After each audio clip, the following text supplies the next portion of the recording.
usa teu servo, Pai amado, leve ele cada dia a ter experiências, Pai amado, com a tua palavra, com o teu Espírito Santo, para a glória do teu nome. É o que eu te peço e te agradeço, em nome de Jesus Cristo. Amém. Auxiliares. Amém, irmãos? A paz de Deus para todos. Me sinto honrado, né? E privilegiado também pelo convite de estarmos aqui. E eu glorifico a Deus, né? Nós temos um voto com o Senhor, e eu me lembro nitidamente, e esse voto a Deus, não importa onde tu me mandar, e nem quantas pessoas estiverem, eu vou. Amém? Não é a quantidade, e sim a qualidade daquilo que está sendo feito. Às vezes pode ter uma multidão, mas nem sempre também quer dizer que a multidão está recebendo. Amém? Então eu queria te convidar a abrir sua Bíblia na carta de Paulo aos Filipenses, capítulo 4, versículo 13. Apenas um único versículo. Louvado seja o nome do Senhor. Carta de Paulo aos Filipenses, capítulo 4, versículo 1. Nós temos um tema para esta noite, né, pastor Rodrigo? Não pares. Queria que você olhasse para o teu irmão e dissesse assim: não pare. Amém? Diz assim: tudo eu posso naquele que me fortalece. Vamos ler todos juntos no 4. 1, 2, 3, 4. Tudo eu posso naquele que me fortalece. Amém? Nosso pastor já orou. Eu convido os irmãos a se assentarem em nome de Jesus. Amém? Não pare. Não pare. Que está dentro do meu coração para essa noite, não pare. Porque Deus está procurando homens e mulheres que não têm prazer em parar. E não importa o tamanho da luta, a dificuldade que a igreja hoje esteja enfrentando, pastor Rodrigo, ou vai enfrentar, mas o Espírito de Deus nessa noite tem palestrado o meu coração para não parar. Então é necessário que a igreja continue prosseguindo, continue marchando, olhando só para frente. Sabe por causa de quê, irmão? Porque é muito fácil hoje glorificar e adorar a Deus, porque a dispensa está cheia, porque o casamento está tudo bem, porque a saúde, pastor Rodrigo, está ótima, porque as contas estão pagas, porque a geladeira está próspera. Glorificar a Deus na abundância é muito mole, mas eu quero ver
E a Bíblia faz questão de declarar que uma enorme tempestade chegou sobre aquela embarcação.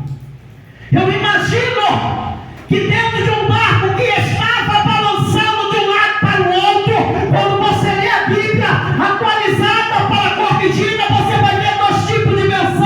Uma diz que o barco era varrido pelas ondas, e a outra diz que o barco era encoberto pelas ondas. De repente, nessa noite, a tua embarcação esteja balançando de um lado para o outro, sendo encoberto pelas ondas. Ou seja, pastor, está entrando água dentro do meu barco, mas deixa eu dizer nessa noite para você: segura firme aí na tua embarcação, porque Deus está no controle do teu barco. Aleluia. Balança de um lado para o outro. Os discípulos sentiram medo. Quem não sentiu medo na sua vida, irmãos? Às vezes o homem na sua fragilidade sente medo da perda, sente medo da morte, mas a Bíblia diz que aqueles discípulos podem interromper o sono de Jesus, e quando eles interrompem o sono de Jesus, Jesus olha para dentro do coração daqueles homens e viu que eles estavam atemorizados, estavam cheios de medo. E Jesus olha e diz: por que temeis, homens de pouca fé? Deixa eu dizer uma coisa para você nessa noite, que está passando pelo vento, pela tempestade. Isaías 41, versículo 10: não temas, porque eu sou contigo, não te assombre, porque sou teu Deus, eu te fortaleço, eu te ajudo e eu te sustento com a destra da minha justiça.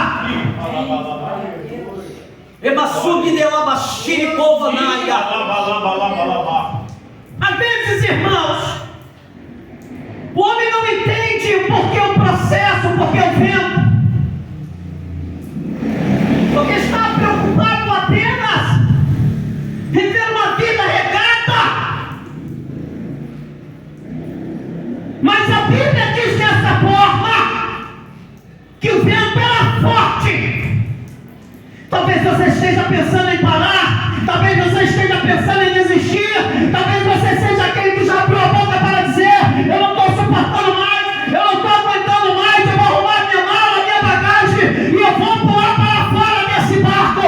Deixa eu dizer uma coisa para você nessa noite. Isaías 43, versículo 13: ainda antes que houvesse dia, eu era, e nenhum é que possa livrar alguém das minhas mãos. A parte B diz: agindo Deus, quem impedirá? Quem vai impedir, pastor?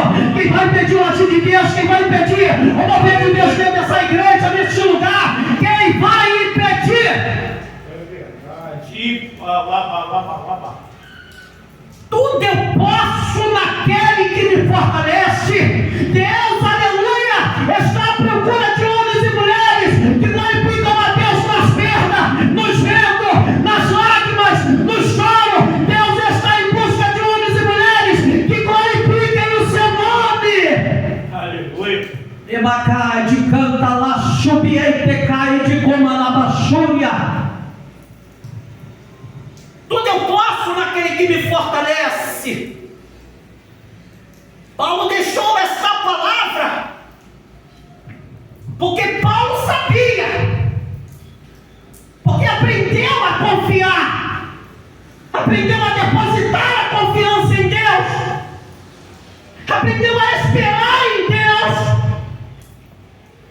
Quando ele escreve aos Efésios, no capítulo 3, do seu versículo 20,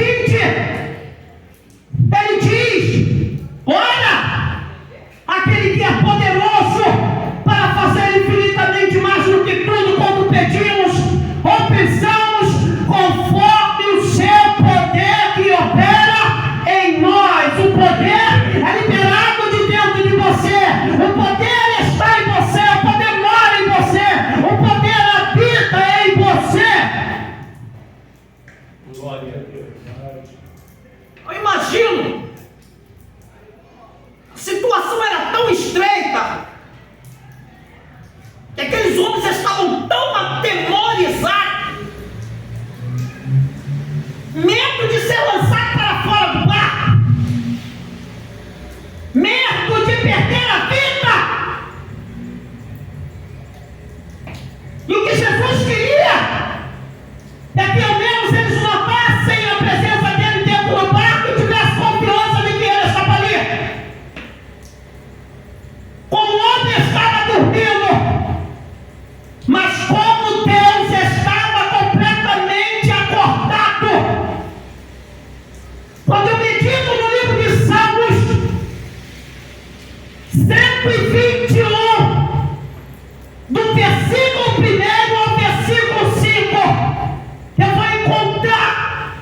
salmista está dizendo: elevo os meus olhos para os montes, de onde me virá o meu socorro.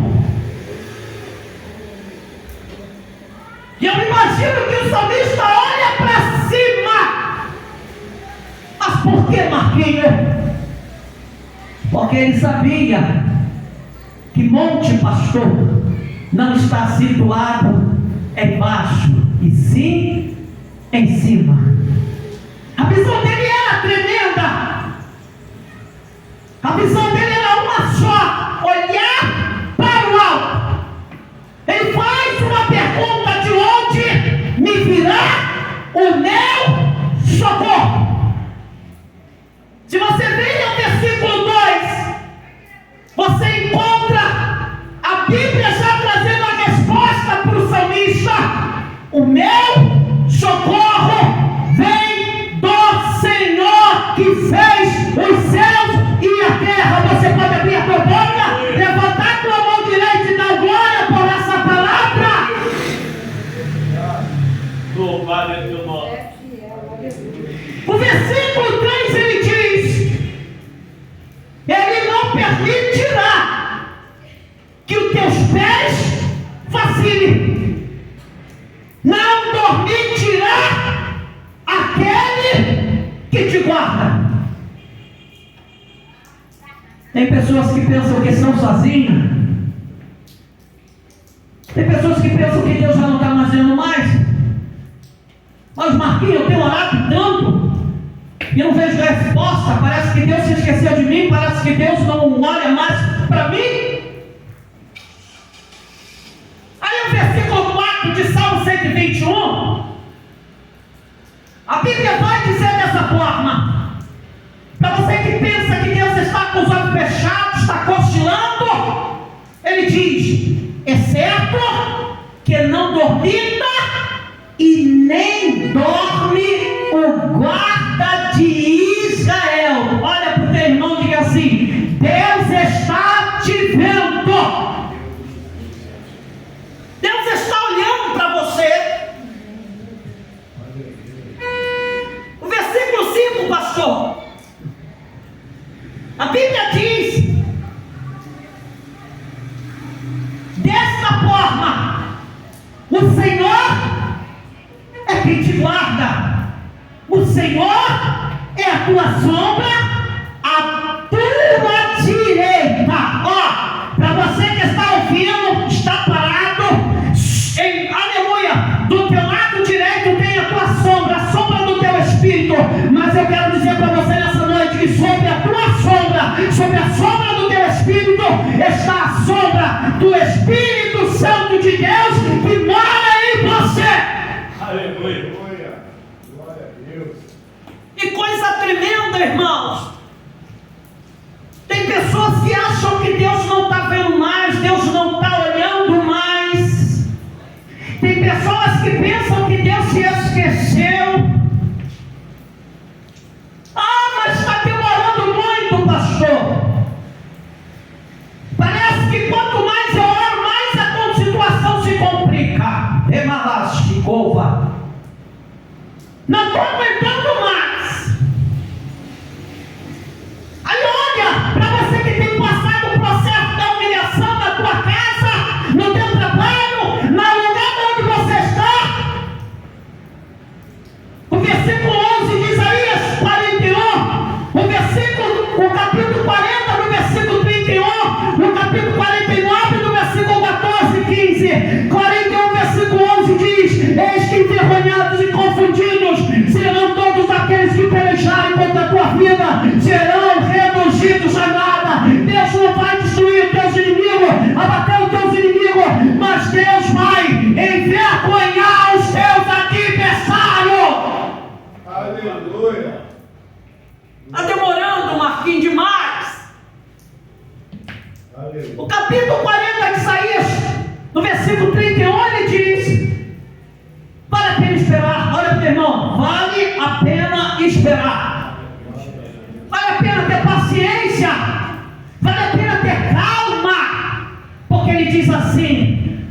que esperam no Senhor renovarão as suas forças, subirão com asas como de águia, correrão e não se cansarão, caminharão e não se afadigarão. Igreja, igreja, igreja do Senhor, vamos tirar o pé do chão, vamos subir um pouquinho mais acima. Sabe por quê? Porque a visão lá de cima é diferente da daqui de baixo. Acima das nuvens você vai conseguir enxergar com os olhos do Espírito aquilo que está acontecendo. Mas Marquinho, é fácil dizer, porque lá em casa o único crente sou eu. Estou me sentindo sozinho. E quando eu leio o livro de Isaías 49, 14 e 15, se encaixa sobre a minha vida, sobre a tua vida. Mas Sião diz: o Senhor me desamparou, o Senhor se esqueceu de mim. Porventura uma mulher pode se esquecer do filho que mama, de sorte que não se compadeça do filho do seu ventre. Ainda que essa mulher se esquecesse do seu filho, eu, Senhor, todavia não me esquecerei de ti. Eu quero dizer para você que está nos ouvindo nessa noite: Deus está olhando para a tua vida, Deus está olhando para a tua casa, Deus está olhando para o teu filho, Deus está olhando. Deus não tira os olhos de você. Aleluia. Glória a Deus. Não pare! Não pare! Deus está te convidando a não parar. Que negócio é esse? Vão largar tudo! Vão deixar tudo para trás! Os covardes largam, os covardes deixam para trás. Os covardes não lutam, os covardes recuam. É por isso que a Bíblia diz: ser forte, ser corajoso. Deus gosta de homens e mulheres corajosos que não tenham medo, mas que tenham a convicção e a certeza de que vale a pena confiar, vale a pena esperar. Salmo 125: os que confiam no Senhor serão como os montes de Sião, que não se abalarão, mas permanecerão para sempre firme. Salmos 40: esperei confiantemente pelo Senhor, e Ele se inclinou para mim e me ouviu quando clamei por socorro.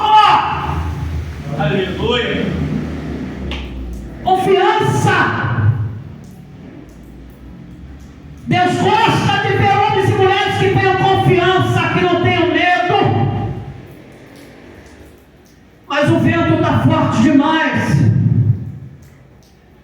A luta está grande demais. Mas eu quero dizer que esse vento vai passar. Vai passar. Esse vento vai passar. Esse vento não vem para ficar. Diga para o teu irmão: esse vento está apenas de passagem. Recai, Diomanassi, Grecanta, Labastúria. Esse vento é de passagem. Ele está passando, mas ele vai passar. Aleluia.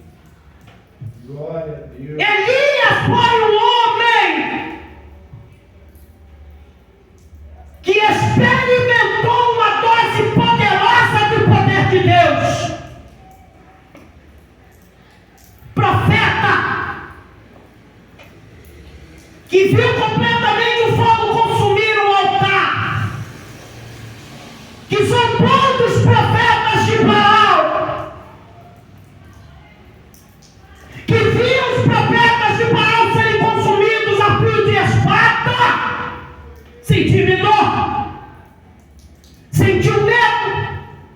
Quando Jezabel manda um mensageiro até ele dizer que ele iria morrer, ele foge. E eu paro para pensar dessa forma: se ele chega no deserto, no caminho de um dia, senta debaixo de um zimbro e pede a Deus a morte porque estava cansado, porque não ficou em Israel para morrer pelas mãos de Jezabel? Porque fugiu. Quem disse que Ele precisaria ir para o deserto para pedir a Deus para matar. Deus não vai te matar porque você quer. Quando Deus tiver que fazer, Ele faz e Ele não pede permissão a ninguém. Eu não concluo, eu gosto muito do que muitas das vezes eu ouço, não, Jesus me quebra, me malta, me lapida. Deus não precisa que o homem nenhum peça a Ele para moldar, para lapidar, para fazer, para acontecer. Quando Deus tem que fazer, Ele faz. Sem permissão, Ele entra, faz e acabou. Aleluia. E Elias, em seu ânimo, pede a morte.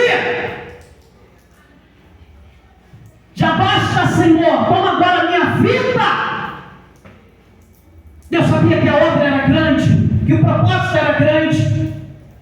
Manda um anjo com a bandeja na mão, pão e água. Não é porque ele estava com fome, não. Era um alimento para que as forças dele viessem a ser renovadas, porque Deus sabia que ele tinha que passar por aquele deserto, caminhar sobre aquele deserto. Porque aquele deserto não foi um propósito de Deus. Deus mandou ele para o deserto, ele foge para o deserto. E quantas pessoas estão correndo para o deserto sem a direção de Deus? Opa, deixa eu dizer para você nessa noite: saia do deserto! Aleluia. Porque deserto é lugar de passagem, não é lugar de habitação, de moradia. Deserto não é lugar para ninguém dormir. Deserto é lugar que Deus leva para aperfeiçoar, para capacitar, para trazer experiência, para trazer intimidade.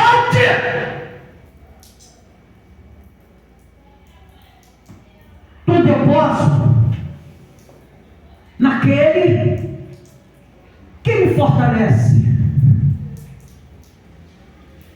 Paulo, é tremendo a intimidade, a experiência de vida que teve com Deus.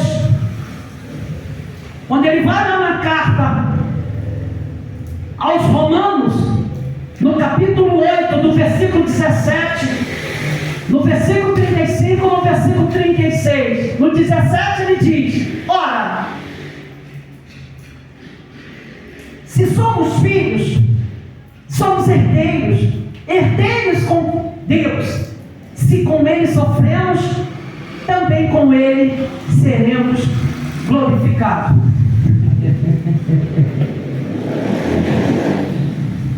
No versículo 35,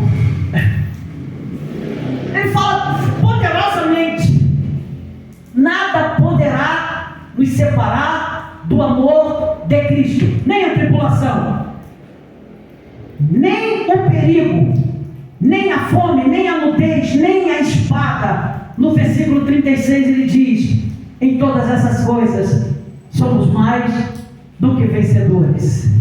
Estou no vento, estou na luta, mas eu não estou derrotado não. Sabe por quê? Porque o meu Redentor, ele vive. Entrei no vento, não estou pedindo a Deus para me tirar, porque eu sei que Ele vai fazer esse vento passar. Aleluia. Glória. Diabo às vezes tem a permissão de Deus para entrar, e Deus permite. Deus permite, pastor. Porque quando lemos a epístola de Paulo aos Romanos, capítulo 5, versículo 8, ele vai dizer que Deus prova o seu próprio amor para conosco pelo fato de ter Cristo morrido na cruz por nós, sendo ainda pecadores. Diga para o teu irmão: Deus prova, Deus prova. Diga para ele de novo: Deus te prova. Você está entendendo o mistério, pastor? Deus, ele te prova, mas ele não te prova para desaprovar, ele te prova para te aprovar. Deus, ele prova o justo para aprovar, não é?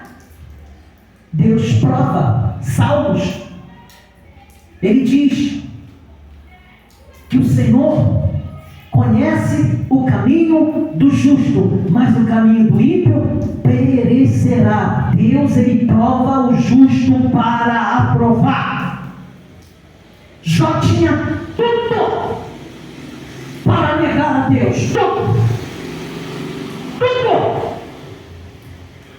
A situação era propícia para uma grande negação. Mas Deus sabia que podia contar com Jó.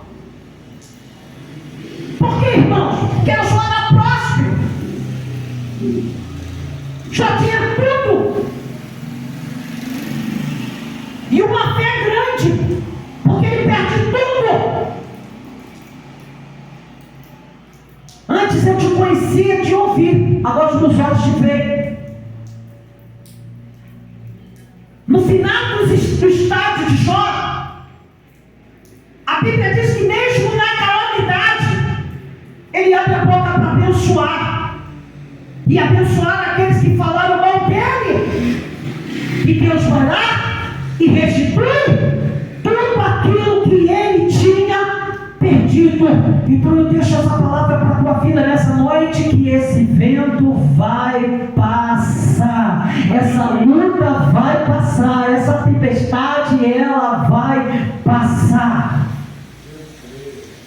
Esse vento vai passar. Sabe por quê?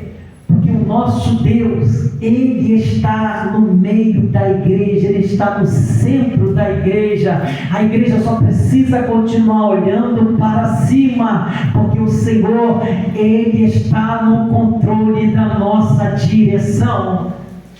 Vamos se colocar de pé em nome de Jesus. Eu não gosto muito de falar não, quando a gente começa a falar e a gente vai se enchendo, né? Mas é muito bom, sabe?